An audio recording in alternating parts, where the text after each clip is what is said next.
Thank you very much for the invitation. The enemy is always invisible. He ceases to be the enemy when he becomes visible. I would like you to think about this in your own reality and in your own life. My name is Ben Khalifa. I've been a war correspondent for the last 15 years.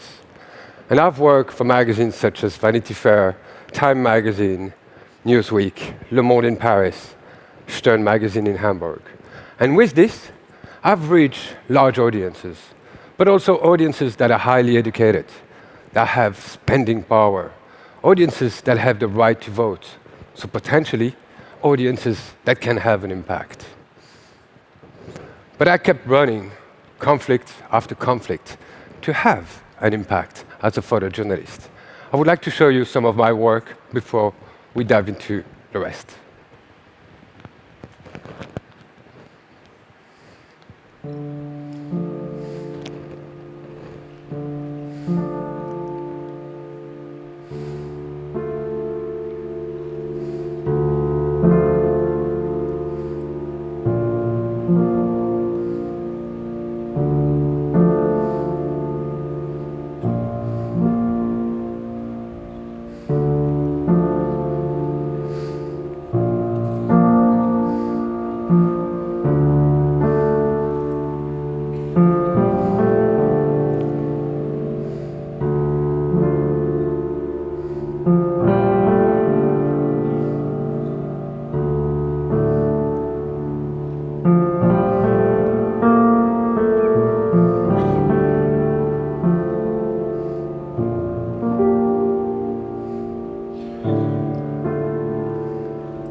I grew frustrated with my work. I realized 10 years into my career as a photojournalist and war correspondent that I had a moral contract with my subject. Why do people accept to be photographed in the worst time of their life, when they are most vulnerable? Just because I came from a faraway country? Just because I'm there with them? Or do they hope that my work and the publication would actually affect them for the better? And I think this is why they allow me to photograph them. I'm not saying journalism doesn't have an impact. I don't want you to walk away from here with this. Journalism has an impact. But it's really hard when it comes to war. And let me give you an example. It's Sunday morning. You had a heavy week of work. You're coming back home. You're sitting down in your couch, in your living room, and then you're picking up a magazine. the magazine you subscribe to, the one you trust. And it's a special issue on the war in Syria. And you read it all. You go across the magazine, you're looking at every photograph. You're going through every article. And you understand how complex that issue is. But then the Monday comes. What can you do? What could you do? Let's back up a bit. You're still sitting in this coach. You're still picking up the magazine, but it's not a special issue on the war in Syria. It's a special issue on climate change. And the same way you did with the other magazine, you're going through. You understand the complexities of the issue, and then the Monday morning comes. And that Monday morning, you decide to take your bike or to go to by metro to your work instead of taking your car. You start buying less plastic and recycle the plastic, or you start buying local products instead of products that are from the other side of the world. You have a sense of agency on this, which is really hard to have with a war. I have the privilege with my work to go on both sides. And each time I go on both sides, I meet fighters and civilians. And I see human beings. It's not that I always want to live in the world they are fighting for, but they are humans. And that is a story I had really a hard time telling.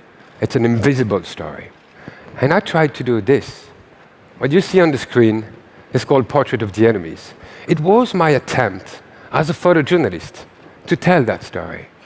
And let me explain you. This is a publication in Foreign Policy, and this is a publication in Le Monde. But let me explain you how I thought about this work. I would make a portrait of a fighter, and I would ask him 6 questions. And that portrait would go on the wall like this. And then I would go on the other side of the conflict, and I would do a portrait of his enemy. And it would go up, right in front of the other one. And I would ask them 6 questions. Who's your enemy? Why? Did you ever kill him? What is violence to you? What is peace to you? And where do you see yourself in 20 years from now? Now, if you think about those questions, there are 2 folds. When I'm asking them who's his enemy, we know Israeli and Palestinians are enemies. We're not learning much from there. But what is striking is when I'm asking questions about themselves, violence, peace, and the dream of 20 years from now. How do they live that? And the answers are similar. Then I was lucky. I was invited at the Nieman Foundation for Journalism. You just met James Gary, deputy curator of the foundation. And I had a year to recharge my journalism, to think about my work, and to look in audience engagements, how to bring younger generation to journalism. It was a very beautiful year where I could back up and start thinking. And with this, I was thinking about cross-pollination in journalism. How could other disciplines enrich journalism? And then I was invited at MIT, Massachusetts Institute of Technology, where I became an artist in residence. And there, I could put in practice everything I had thought the year before. And I discovered virtual reality. And I wondered, what would happen to this project that I had that was photographed? What would happen if the fighter is in the room with you? If he looks at you in the eyes? But also, I would be bringing something in journalism that doesn't exist yet. Something we are all using every day. Reading the body language of the person you don't know as he speaks to you and understanding who they are. It took 4 years, and we did it.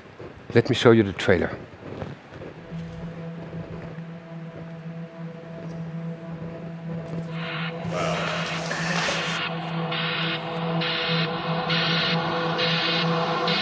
You're too close to really phenomenal.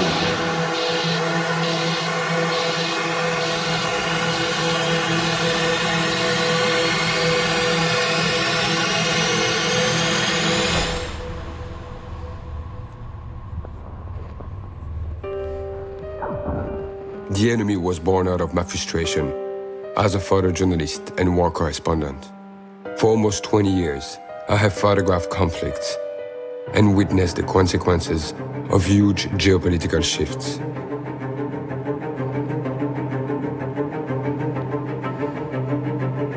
When I became a father, I simply knew I could not keep working on the front lines.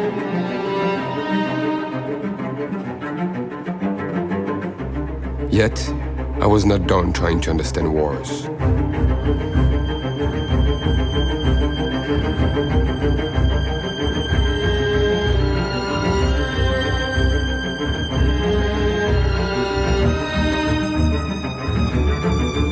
Mina ba uwaka juna bo bana ni uwaka.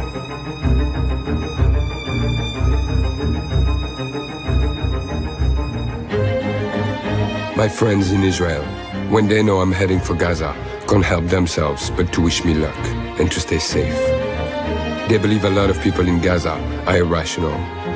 Also, when I spend weeks working in Gaza and I'm about to return to Israel, my Palestinian friends are telling me the exact same thing. Be careful there.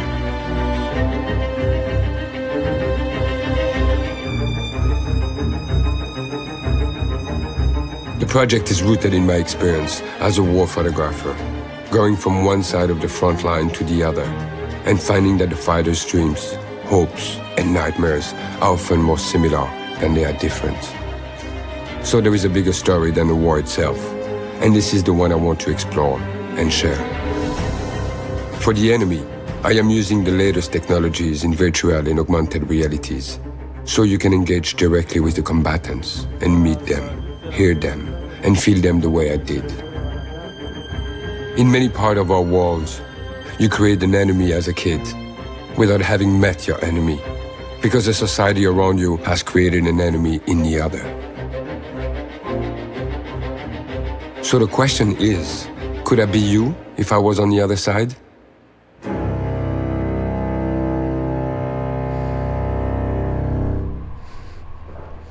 So the enemy is a 300-meter square installation for 20 users at the same time that walks the space. You meet the fighters, they are talking to you. You go from Israel, Palestine, to El Salvador, to Congo, meeting those people. And I want to show you what does it look like from inside.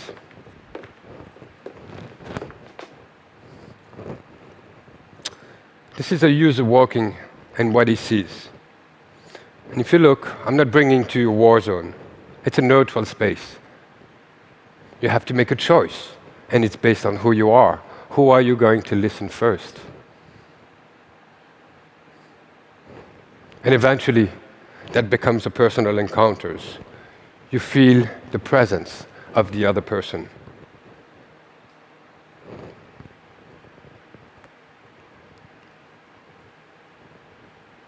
What is your name? How old are you? What is your rank in your arm group? We make sense of the world through stories, but we remember it through experience. And I invite you to think about love. You've heard of love before you felt it, and those two things are very different. So what happens when journalism becomes an experience? My takeaway is users start having a change in perception sometimes. They start questioning the bias and stereotypes they have. And I think this is what journalism should bring. But it was very, very interesting when we brought this work back to Israel. There, young and older Israeli would walk towards their enemy. His name is Abu Khaled. He's a fighter from Gaza. And nowhere in the real life they could do this. I want to show you a testimony of an active Israeli soldier who, for the first time, met his enemy in his eyes. זה ככה, נראה לי שעומד מולי, מתחיל לדבר, זה בעיקר העיף אותי. אז אתה מסתכל אבו חלד בעיניים, אתה לא יכול באמת להגיד שהאויב שלך. ובסך הכל מה הוא עושה? הוא נלחם בשביל החירות שלו כמו שאתה נלחם בשביל זה. נלחם בשביל החיים שלו ובשביל המשפחה שלו. זה טיפה יותר גרם לי להבין שהצד השני הוא מתנהל באותה צורה בדיוק כמונו. עוד שנה, לא יודע מה אני אעשה בצבא, אבל בטוח זה משהו אפשר לדעת, כאילו, זה בטח משהו כנגד האויב, כביכול, כאילו, אני הולך להילחם נגדו, ומי שהסתכלתי לו בעיניים עכשיו. זה נורא מוזר, כי גם כשאתה חייל, אתה לא מקבל את ההזדמנות הזאת לעמוד מול האויב שלך ולשמוע אותו, זה בטוח לא מה שאתה מקבל בצבא. זה היה מעניין. The enemy is always invisible, and he ceases to be the enemy when he becomes visible. I would argue that journalism needs experimentation. Journalism needs to bring a conversation that is sometimes uncomfortable. I invite you to check The Enemy one floor down from here. It's the augmented reality version. I wish you a good afternoon. Thank you very much.